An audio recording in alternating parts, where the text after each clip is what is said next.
Okay, we're continuing the third part of looking at the Hebrew language, an introduction to the Hebrew language. And we were looking the last time at wordplay and how words form thoughts in Hebrew. And now we're going to carry this even further and see the nature of Hebrew poetry. And there's a lot of Hebrew poetry. In fact, I would say a significant fraction of the entire Hebrew Bible is actually poetry. Many of the prophets wrote only in poetry. And there's many other cases. Of course, the obvious one, both Psalms is poetry, obviously, but so is Proverbs, even though we don't think of it as poetry. And many other places in the Hebrew Bible are written as poetry. So let's look at what characterizes Hebrew poetry.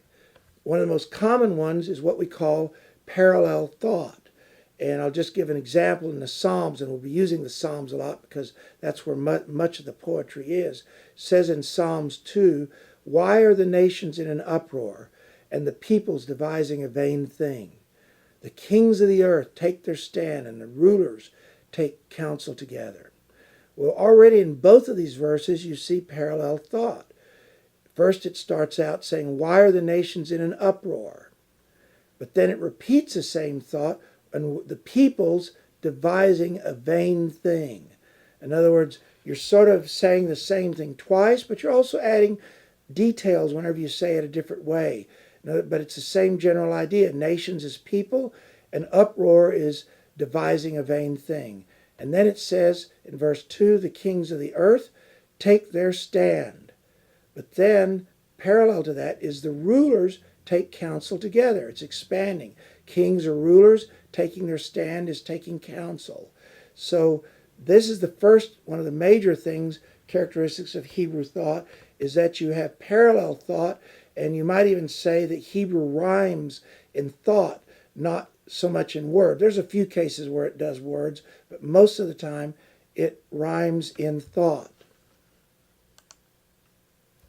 Sometimes you have a contrast in the Hebrew poetry derived in Psalm 1:6. It says, "For the Lord knows the way of the righteous, but the way of the wicked will perish." So there's a parallel here, but it's an antithetical parallel. It talks about the righteous, and then it talks about the wicked. It says, "The Lord knows the way of the righteous, but the way of the wicked will perish," because the Lord is not involved in that. And so this is a contrast, example of contrast in poetry. Emblematic is a fancy word for explaining things. There's sometimes an explanation of the thought, that you give a picture and then you explain what that picture means. For example, in Psalm 42:1, it says, "As the deer pants for the water brooks, so my soul pants for you, O God." And so he's giving a picture here of the deer and the water brooks. This is sort of a phenomena in the Middle East of puddles left in a wadi after it rains heavily. But the point is, if you're in a desert, you're looking for those places because that's where the water is. But he's saying this is a picture that explains how my soul pants for you, O God. My soul is thirsty and looking for these, you could even say, spiritual water brooks that are found in God. Another type of Hebrew poetry is called synthetic, where you develop the thought. You start off with one thing and you develop it further. For example, in Psalm 1:2, "His delight is in the law of the Lord, and in his law he meditates day and night." So he first starts with delight. This is what he likes to do in the law of the Lord. But then he further adds and develops the thought. He talked about law in the first part, but then he says, in his law he meditates day and night. Now, I recognize that you could say, well, if he delights, he's going to meditate day and night, but it really develops the thought further. It's not really strictly a parallel. Sometimes you even find chiasms or chiastic thought. Scholars like this term. A chiasm is simply something like the diagram ABBA. You start out with A, which is a thought. You go to another thought. You repeat that thought, and then you come back to your original thought. And a good example of that is Psalm 145:2. "Every day I will bless you, and I will praise your name forever and ever." So you see the word every day, which gives the time. I will bless you. And then the parallel to that, I will praise your name. But then he comes back to when will he praise his name? Forever and ever, which is parallel with every day. So this is an example of what they would call chiastic thought, where you sort of start a thought, go into it, and come back. And chiasms are all over the Bible, and scholars and commentaries love to point those out, where they will say, here's a thought, he's now developing this further and further. Sometimes there'll be many layers, A, B, C, D, E, and then E, D, C, B, A. That'll be the order of it in a chiasm. And sometimes the thoughts, these different ways of expressing poetry are sometimes just simply combined. For example, in Psalm 1:1, it says, how blessed is the man who does not walk in the counsel of the wicked. But, okay, well, you could say that's a contrast, but then it continues and develops the thought of what does walking in the counsel of the wicked mean? It means nor stand in the path of sinners, nor sit in the seat of scoffers. And these are parallel thoughts that are developed more to walking in the counsel of the wicked. If you're not walking the counsel of the wicked, you're not going to sit in the seat of scoffers, and so forth. So this is the way that Hebrew poetry tends to be developed, and this is where Hebrew really helps you in trying to convey what is the Hebrew text trying to convey to you when it expresses thoughts in poetry rather than in prose. So now we're going to finish here with the discussion of the Hebrew language by talking about the properties of the Hebrew words. What are the properties? And the reason I'm doing this is because after we finish this presentation, we're now going to look and show how accordance uses the Hebrew language, so that accordance can actually help you learn Hebrew, I would even maintain. But let's first look at the properties so that we can understand how to use accordance and how to learn Hebrew better. First of all, I'll start out with the verse in Numbers 16:30. It says, but if the Lord brings about something unprecedented. Well, I guess this is an okay English translation, but actually the reason I picked it, it's another play on words. It says, Ve'im b'bri'ah yivra Adonai. And there's the word bri'ah, which is creation, and bara or yivra, he will create. It literally means, but if the Lord creates a creation. But the translators felt that wouldn't communicate with the English speakers, so they said brings about something unprecedented, which really is a creation. If God does it, nobody else has done it. It's unprecedented, but that's the idea. So now let's look at the analysis of those two words together in this one verse. First of all, you have what we call the word itself, or scholars call the inflected form. And here the two words, one of them is a verb, yivra, will create, and briah, creation. This is the way the word appears in the text. We call this the inflected form. Underneath that inflected form, we have what we call the lexical form, or the dictionary form. And there, the dictionary form is still different because most Hebrew lexicons group words by different parts of speech. So bara is a verb. It will have its own article in a dictionary. And briah is a noun. It will have a second article or different article in the dictionary.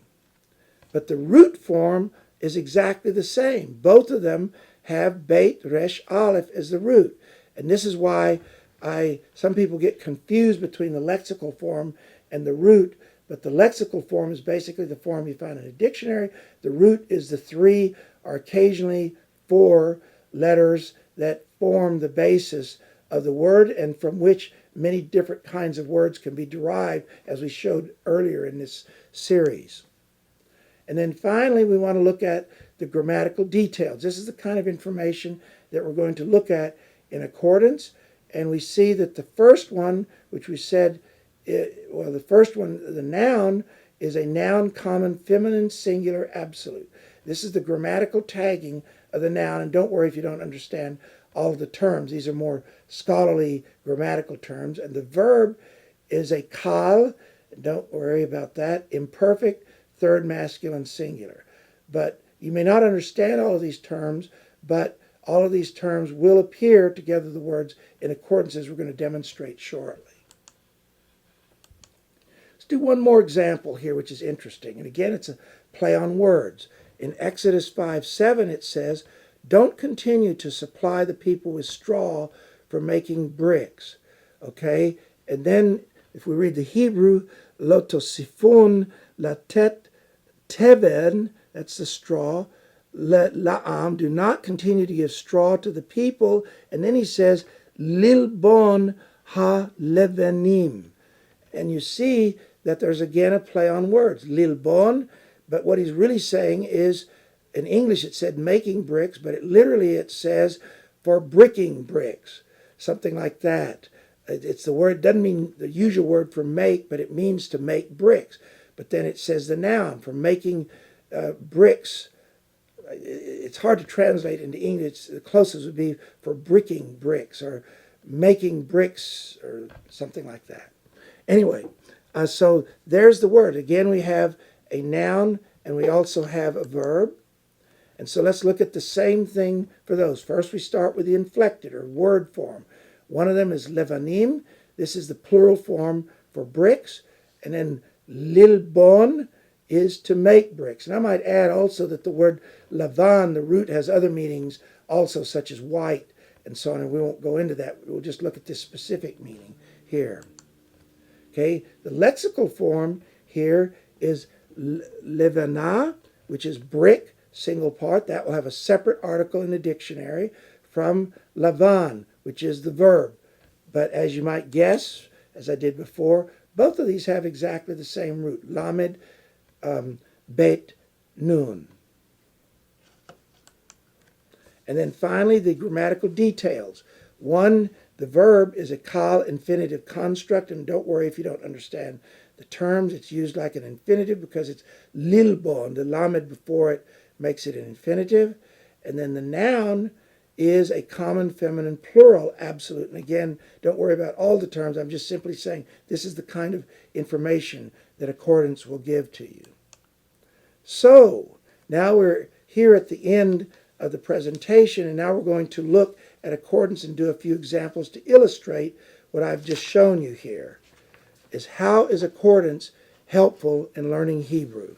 So let's look at some examples. We'll open up here, and this is the end of our presentation. And now we have accordance before us.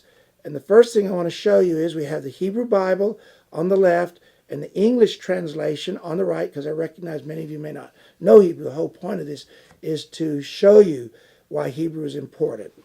And as I move the cursor, you see two things happening. One is I put the word over the word bara, and you see the word created on the right.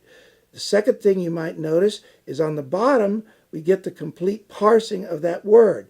There's bara, and then it shows the dictionary form, which has a number, and I don't want to go into the number right now. It shows the root in parentheses, beit resh aleph, and then it gives the conjugation. It's a verb kal, katal, or perfect, third masculine singular, to create. So that's the first thing we notice as we look at the Hebrew Bible. And you might notice that I used Hebrew references. You can make the references English just as well. That's what I happen to have here as a default, is the Hebrew references for the Hebrew Bible. Okay, so that is just an overview of the text. But what I'd really like to do now is focus not on just viewing the text, and you can view it just by scrolling here. You can even go verse by verse or chapter by chapter or even book by book if you just simply want to scroll the text here. But what I really want to focus on is searching the Hebrew Bible. So let's go now and illustrate what we learned about the kinds of words in a search. So right now I'm set up with a blank because there's nothing there. I'm going to enter the word bara and do the search, and immediately you see several things. First of all, you see bara is highlighted in red. Now the English follows the search results, but our searching was in Hebrew, which is why it's highlighted in Hebrew. And then you see that there are other forms, yivra, and so forth. If we scroll down, we'll see a lot more. Hibara, you see in Genesis 2:4 there. But my point in showing you all of this is that when you type a word in accordance, the default is the lemma or the lexical form in the dictionary, and it shows you all of the words that have that dictionary form on them. So this is the default when you do a word in accordance. You get to see that. Now what I'm going to do now, and because of our time I'm not going to go into the details of how to do it, but I'm going to add quotation marks on either side of the word bara. And what this tells accordance, and we have this all documented in the search menu under assist as well as in the help, but this is shortcuts showing these shortcuts of what the different symbols mean. Now, putting it in parentheses says I'm looking for the exact word. It's now you see that you only see the word bara, you don't see barati or yivra, but notice in Genesis 5:2 it says Bra'am, and it took that as a hit because the mem at the end is not part of the word bara. So it has what we call morphological separation between the words. We do not combine the prefixes or suffixes of the word with the main word. So this is an example of an inflected search. Now I'm going to do one more search here, and let's just go back here, and this shows you a little bit of how to use accordance. I'm going to go back to bara. And now I'm going to add a plus in front of it. And what the plus does is says this is going to be a root search. Notice up here in the upper right, if you can see it, it's rather small. There's 54 hits with bara simply as a lexical search. But if I do a root search, now I get 71 cases. Now most of them are going to be the same, but what I'm going to do is show another feature of accordance here, where I'm going to add what we call an analysis window, which shows the words that accordance found here. Well, it found create, but it also found the word fat in 14 places. That's a noun, or rather probably an adjective. It's the same root, but it's a different word in the lexicon. And then you have the word to cut and to be fat. These are other uses. That's why I call them 1, 3, and 2, because they're what we call, in scholars call homographs. They're the same spelling but a different meaning. But then you notice we have a man named Biri, and we also have a man named Braya. And all of these have the same root, Beit Resh Aleph, but it's a person's name. And then finally, at the end, we have Bria, which is the noun form of bara, which means creation. So searching by root will enable us to pull up all of these forms. Okay, now we're going to do one more kind of search here, and this is a search by grammar. Grammar can be complicated, but on accordance we try to make it as easy as possible. So what I'm going to do is go here to the search menu, which is where all of the search items are. I'm going to say enter tag, and I'm going to pull up a verb, because that's the most complex one, and then you get a dialogue by the different kinds of classes of tags. You have the stem. This is like the benyan in Hebrew. This is where you get the kal. You get the aspect, which is roughly like the time, but it can also be the kind of action. Yiktal and vayiktal. These are the more newer terms. People used to say perfect and imperfect.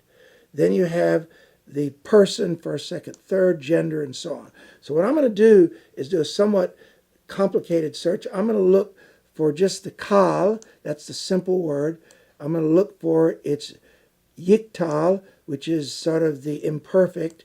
I'm going to look for second person, feminine, plural. Now I'm making this up, and there's a slight chance you won't get that combination, but I'm going to say that the verb has to meet all 4 of these conditions, and notice that there's no codes here. It puts it out, and then it pops it into the entry box, a verb, kal, yiktal, second feminine, plural. And indeed, there are several words, but not too many. There's only 11 hits. We've searched the entire Hebrew Bible, and there they are. And then we could do the same thing and show the analysis. And you see, there are all the words that meet that particular condition of second feminine plural, yiktal. And so this is an example of a grammatical search, where you search by grammatical usage. But we have one more thing I want to show you, is you can combine these. I'm going to go back to the word bara, and now I'm going back to the tag and I want to combine them. So we're going to go again to the verb because it's a verb, and we're going to say this time that it has to be hiphil.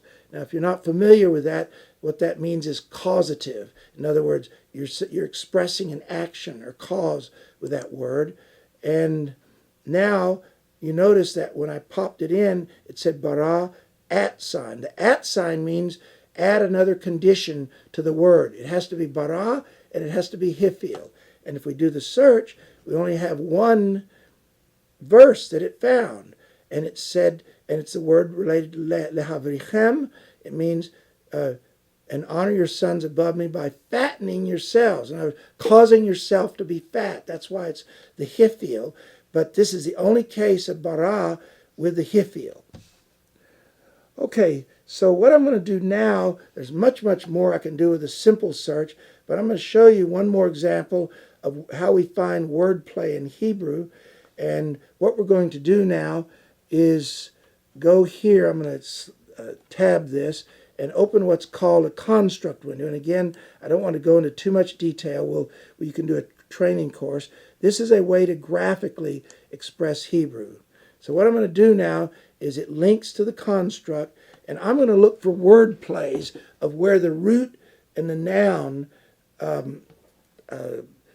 are put together so that they get a word play. So what I'm going to do now is, this is a palette, and I'll just show you briefly. We just build it graphically. We have a verb here. We'll say, okay, any verb. And then we're going to drag a noun in also so that we can say, I want a verb or a noun, because I don't know what order it's going to occur. And then I'm going to just show a little shortcut.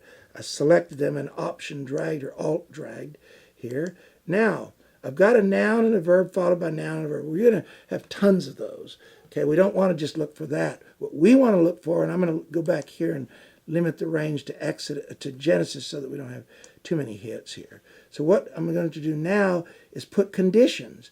The first condition is within. I want these to be within, let's say, 3 words of each other. Okay, but more importantly, here's the thing I really want. I want there to be agreement between these words here in root form. If I do agreement with lexical form, it'll find nothing because a noun and a verb don't share the same lexical form. So I want to say I want root form between them. So I've got a search now, noun or a verb, root agreement within 3 words, and let's see what we get. We'll run the search. Okay, well, there we go. Yehi or, yehi or. But that's not quite what I'm looking for. Yehi, yehi, and so forth. So let's modify this search a little bit here. Instead of, and say that they have to also agree, they have to, oh, I know what the problem is. We don't want any other verb in between, and this is a good exercise. So we're going to do enter and then drag a verb and a noun up there. Let's see, verb, noun. I know this is a little more, but this sort of shows off. This is a very, very powerful feature, the graphical construct. And I'll just go ahead and say I don't want a verb or a noun. Here we'll just put the noun in, and then I'm going to put a not. I don't want a verb or a noun to appear between them so we don't get this case of the doubles. So let's do that. And now we find mime, lemaim, mazria zera. This is one of the examples I used. And there's let me know. Ve'etz? That's, wonder where I found that one. I'd have to check that. This is sort of unexpected here. Okay, there's off, ye'ofef, and so on. I don't know what happened to that one. I'll have to check it. And romes and haromes, there again, the creatures that creep. So anyway, that's an example of a more complex search where you could actually find word plays in Hebrew. So one more thing I want to show you, and then we're going to conclude this, is very quickly here. We're going to go back here. If I don't know Hebrew, one of the shortcuts in accordance I can use is simply to triple click. Let's say I don't know the word vayikra. Okay, and now I'm going to triple click. It pulls up a lexicon with the root or the lexical form kara, and then you see that's a very common word, so there's a long, long article. You can set the default lexicon. So let's do another example. Yeah, I'm trying to find an obscure word here. Here's behemah, the beast or cattle. And again, you see immediately, if you don't know the word, I can pull up a dictionary. Now, of course, you get a brief meaning just by putting the cursor at the bottom, but this is when you want to really study the word more in depth. Okay, we're going to do one more search just to show you the accordance, how you can use it. And what I'm going to do here is search for two words that are sort of related. The word God actually has many names. I'm going to use his name, tetragrammaton, Yud, He, Vav, He, here, which most people say Adonai, the tetragrammaton. And I'm going to say, or here, Elohim, another name for God. Okay, now why am I doing these particular words here? Okay, wait, if I can get it typed right. Let's try again. Elohim. I think, nope, I don't want the Yud there. That's my problem. Okay, Elohim, there we go. Okay, I want to find both names of God, and what I've done here is limit the search just to Psalms because I want to see how the name of God is used here. So let's do the search, and of course we find lots of examples in the book of Psalms, but now I'm going to go back up, and we've got lots of ways to do what we call analytics. We already looked at the analysis. I'm going to look at the analysis graph. If you just do a hits graph, I'll show that briefly. That doesn't really tell you much. That's the distribution of the use of Lord versus God. But if we go and do another one called the analytic analysis graph, now we see a much more interesting pattern. The top graph is in red. It's the Lord. The bottom graph you see in the contents are the down here at the bottom. Elohim is an orange or dark or brown, and you see that there's clearly a pattern where Adonai is used at the beginning, not so much in the middle, and then most of the way to the end. Well, if you look at this carefully and compare it with the text, you'll actually see that these are the divisions of, I believe, 5 books in the book of Psalms, and you see that the second book focuses more on the word Elohim in orange, while the first book and then the other books focus more on the word for the Lord, the Yud He Vav He. So anyway, these are the kinds of things that let you get into the Hebrew, and you don't really need to know that much Hebrew. If you didn't even know what the names for God were, you could go find them easily from English by cross-highlighting them and then just copy and paste from the cross-highlight. Okay, this sort of concludes what we want to talk about. I hope from this discussion that I hope you have a much greater appreciation of the value of the Hebrew language, and a little bit of an introduction to what is the Hebrew language and why I would maintain the Hebrew language is actually very important if you're going to more fully understand the Bible. Thank you.